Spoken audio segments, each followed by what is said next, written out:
ரசிக மனப்பான்மையோடு இருக்கிறவனை நீங்கள் புரட்சிக்கு தயார் செய்யவே முடியாது. இந்த மண்ணை பற்றியோ மக்களை பற்றியோ இல்லை இந்த தமிழ்நாட்டுடைய இந்த இந்தியாவுடைய பொருளாதாரத்தை பற்றி அவங்ககிட்ட பேசுனா அது என்னன்னே புரியாது அவனுக்கு. உதாரணத்துக்கு ஒரு விஷயம் சொல்கிறேங்க.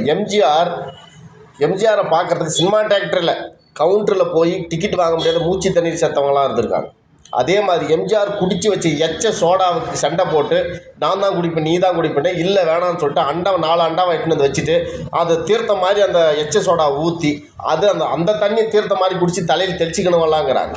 அது எவ்வளோ ஒரு கீழ்த்தனமானது. சிலுக்கு சாப்பிட்டு வச்ச ஆப்பிள் பழம், அந்த ஆப்பிள் பழத்தை ஏலம் விட்டாங்கன்றாங்க. இதெல்லாம் எவ்வளோ பெரிய ஒரு மனப்பான்மை. இவங்களை திருத்தவும் முடியாது, இவங்களை புரட்சிக்கு தயார் செய்யவும் முடியாது. ஏன் தனக்கு ஒரு லைஃப் இருக்குது, தன்னோட வாழ்க்கை இருக்குது, தான் வாழ்க்கையில் நான் தான் ஹீரோன்றதே இவனுக்கு புரியாது. இவன் திரைப்படத்தை எப்படி சொல்கிறதுனே புரியலைங்க. இவன் நம்மளோட பிறந்து தொலைச்சிட்டான், எதுக்குமே அவன் ரெடி ஆக மாட்டான். இவனை ரெடி பண்ணுறது ரொம்ப கஷ்டம்.